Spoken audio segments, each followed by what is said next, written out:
नमस्कार दोस्तों, उषा की आवाज चैनल में आप सभी का स्वागत है। हमारी आज की कहानी है माँ का लाडला। रवि अपनी माँ का इकलौता बेटा है। जब वो 5 साल का था तब उसके पिता का निधन हो गया था। तब से उसकी माँ ने ही उसकी परवरिश की है। एक ही बेटा है तो माँ ने बड़े ही लाड प्यार से पाला है। हालांकि आर्थिक परेशानियों का सामना करना पड़ा, लेकिन माँ ने कभी किसी के आगे हाथ नहीं फैलाए। जिन्होंने कभी बहुत जरूरत पड़ने पर मदद की, जो भी पैसा दिया उन्हें भी समय के साथ वापस कर दिया। रवि की मौसी ने उनकी मदद की थी। सिर्फ एक वो ही है जो उनके यहाँ आती जाती रहती है, हालचाल जानती रहती है, फिक्र करती है। माँ दूसरों के घरों में खाना बनाने जाती है। आज रवि 22 साल का हो गया और माँ को काम करते करते 17 साल हो गए हैं। ऊपर वाले की कृपा रही कि इस दौरान उनकी गाड़ी चलती रही। माँ से रवि के लिए जितना हो सकता था किया। रवि को डिप्लोमा की पढ़ाई करवा दी। रवि को पढ़ाई पूरी किए 1 साल हो गया, लेकिन अभी तक नौकरी नहीं लगी। माँ को अभी भी आराम नहीं है। वो अभी भी दूसरों के घर खाना बना रही है।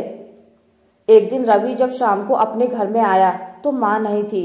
उसने थोड़ा इंतजार किया, लेकिन माँ नहीं आई तो वो सीधा मौसी के घर गया। रवि ने मौसी से कहा, माँ कहाँ है? आपके यहाँ है क्या? मौसी बोली, हाँ, वो गांव में हमारे एक दूर के भाई का निधन हो गया है, वहीं गई हैं। मैं भी वहीं जा रही हूँ। तू कुछ दिन अपना ख्याल रखना। माँ को कितनी बार बोला था कि एक फोन ले ले, लेकिन हर बार यही कहती है कि चलाना नहीं आता। रवि कुछ मिनट बाद रुककर फिर कहता है, मौसी कुछ खाने को है तो दे दो, बड़ी भूख लगी है। माँ कुछ बनाकर नहीं गई। मौसी बोली, अरे बेटा, मेरे यहाँ भी खाना खत्म हो गया है और मुझे अभी रात वाली गाड़ी से निकलना है। तू कुछ बाहर से लेकर खा लेना। इतना कहकर मौसी जल्दी से निकल गई। रवि ने उस दिन बाहर से खाना खा लिया। उसे लगा था कि माँ 1-2 दिन में वापस आ जाएगी, इसलिए जो मन किया वो खाया और उसके पास जितने रुपए थे उसमें से आधे रुपए उसने खर्च कर दिए। अगले दिन में उसके पास जितने पैसे थे वो सारे खत्म हो गए। उसने घर आकर सभी जगह टटोला जहां माँ पैसे रखती थी, डब्बे में, कबाड़ में, लेकिन कहीं कुछ नहीं मिला। पैसे कहीं नहीं मिले। रात होते होते भूख लगने लगी तो उसने कुछ बनाने के लिए डिब्बों में हाथ डाला तो किसी में कुछ भी नहीं था, न चावल, न दाल, न ही दूसरा सामान। उसने पहली बार राशन के डिब्बे खोले थे।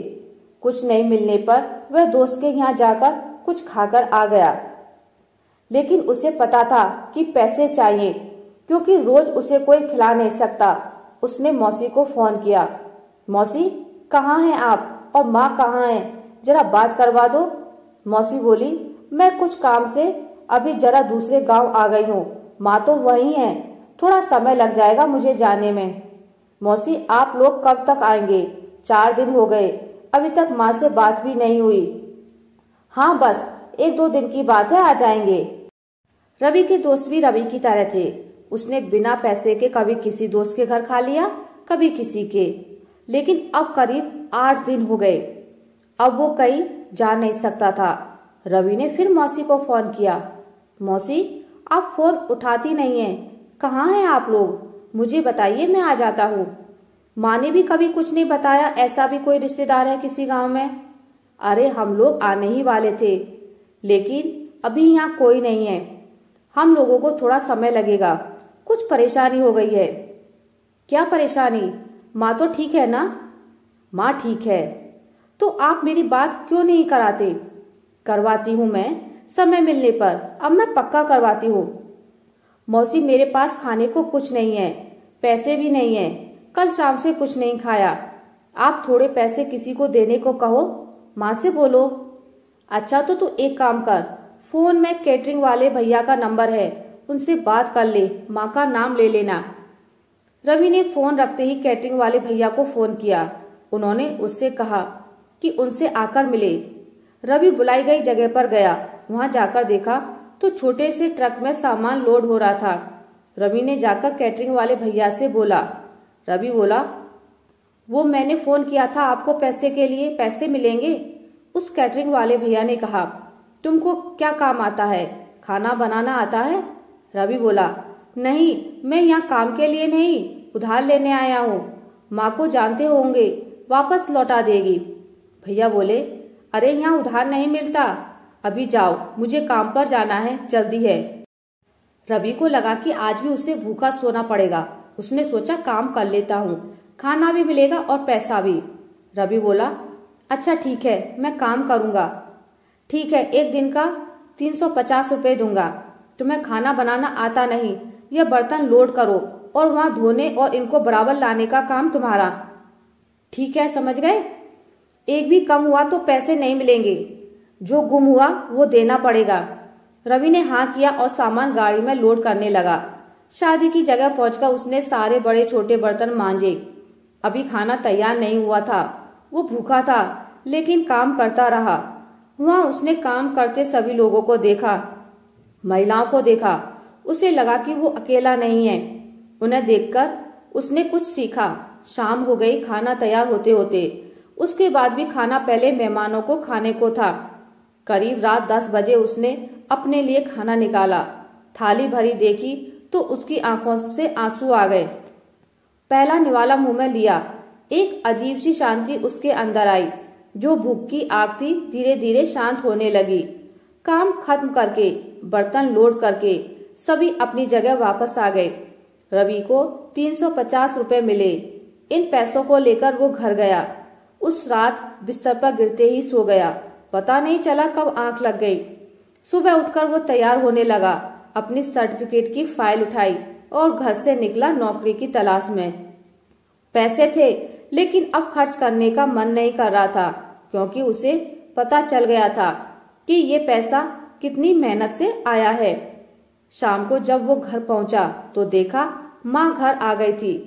उसने देखते ही माँ को गले लगाया। माँ भी रोने लगी। कभी इतने दिनों तक दूर जो ना रही थी। माँ बोली, कैसा है? कहाँ गया था? खाना खाया कि नहीं? रवि बोला, ठीक हूँ। तुम्हारे लिए एक खुशखबरी है, मुझे एक छोटी सी नौकरी मिल गई है। यह सुनकर माँ बहुत खुश हुई।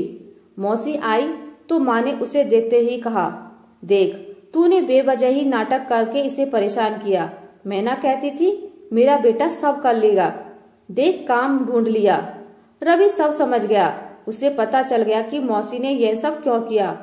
उसकी आंखें खोलने के लिए, उसे यह बताने के लिए कि उसकी माँ ने कितनी मेहनत से उसे पढ़ाया, ताकि वो यह सब ना देखे। भूख क्या होती है उसे कभी पता ही नहीं चलने दिया। उसने जाकर मौसी के पैर छुए।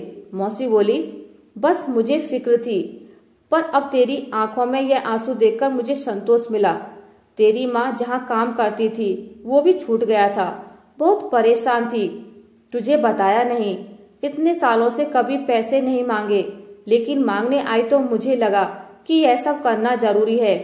रवि अब काम करने लगा। धीरे धीरे आगे भी बढ़ रहा है। माँ को उसने काम करने से बिल्कुल मना कर दिया। मौसी के एक छोटे से नाटक से उसे जिंदगी की एक बड़ी सीख मिल गई थी। आशा करती हूँ आपको मेरी आज की कहानी अच्छी लगी होगी। अगर आपको मेरी कहानी अच्छी लगी है तो इसे लाइक करें, ज्यादा से ज्यादा शेयर करें, और अगर आप मेरे चैनल पर नए हैं तो इसे सब्सक्राइब करना ना भूलें। मिलते एक नई कहानी के साथ, तब तक के लिए नमस्कार।